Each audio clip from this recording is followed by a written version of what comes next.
das melhores universidades do Brasil. Então, estou falando de GV, USP, UFRJ, Mackenzie, N universidades, né? E assim eu comecei minha carreira. Então, eu sou alguém que é apaixonado por realmente levar o conhecimento às pessoas. Eu acredito no livro. O livro é uma das ferramentas mais poderosas de aprendizagem. E baratas. E baratas. Você faz um MBA, entre aspas, dependendo do livro que você pegar lá, se você conseguir ler, é um conteúdo isso. do MBA. É um MBA. Lógico que é uma parte só, né? Mas Sim. ele tem um conteúdo que se ensina no MBA. Sem dúvida, com certeza. E assim, e vamos pensar que o Brasil é um país que eu brinco que o que nós temos para evoluir em termos de consciência, de educação, de desenvolvimento humano é a Belém-Brasília de bicicleta, né? Então, a gente tem aí um grande espaço, né, para isso.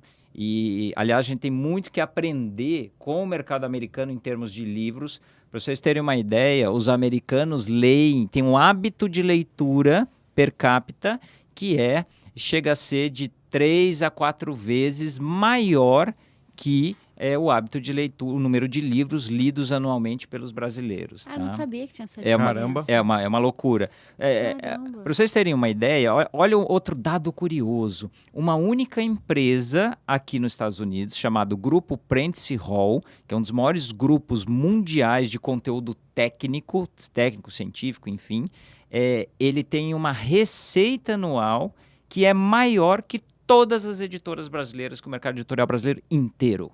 Nossa. Então, para vocês verem a dimensão, né, do que o americano lê muito, tá? Culturalmente, né? Sim. Né? Aqui tem muitas coisas interessantes que a gente pode aprender. E Legal. Você acha que isso é por falta de opções de livros bons no Brasil? Ou você acha que é falta de hábito mesmo nosso? Não, de ler? você sabe uma coisa interessante? Nós temos duas instituições que formam leitores, né? A gente tem de um lado a família e a gente tem de outro lado a escola, né? E se você contar que a maioria hoje das crianças no Brasil, dos jovens, estão na rede pública de ensino, deve ser aí em torno de uns 70% mais ou menos. Nossa, é uma loucura, eu não né? sabia dessa proporção. A escola, quer dizer, a gente, até o início dos anos 2000, nós atingimos a universalização do ensino no Brasil, que todas as crianças em idade escolar estão na escola.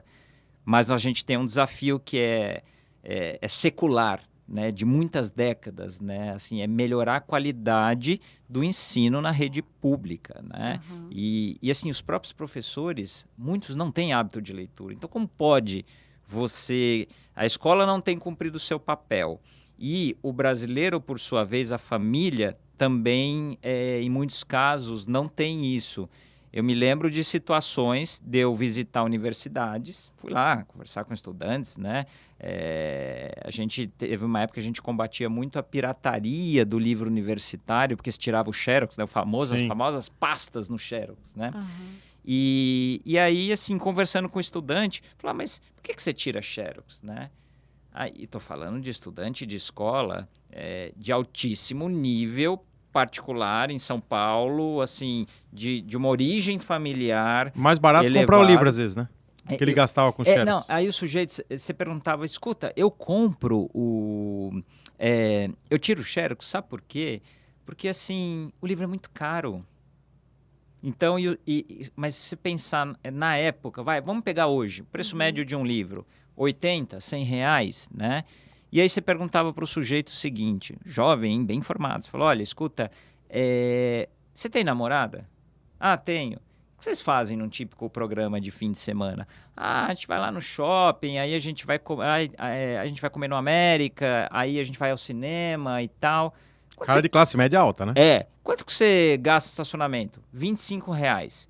Quanto que você e tua namorada lá no América, lá, tal, não sei o quê? 120, 150. Ah, quanto que você gastou no cinema cada um? 50 reais cada um. Então, quer dizer, o problema no Brasil não é o dinheiro. O livro não é caro. Se vocês pegarem a inflação acumulada, nos últimos 10 anos no Brasil, as editoras não reajustaram os preços acima da inflação. né?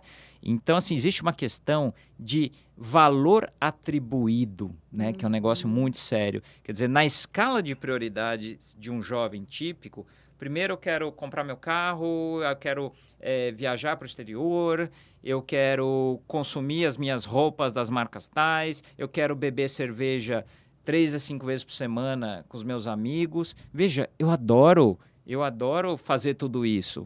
Mas a gente tem que ter equilíbrio na Prioridades, vida. né? Prioridades. A gente tem que... Se você não investir no seu Conhecimento, desenvolvimento, aonde que você vai chegar Isso é uma coisa jeito? que ninguém pode te ajudar, né? Né? Não dá pra fazer por você. Pois é, né? Então assim, eu vejo...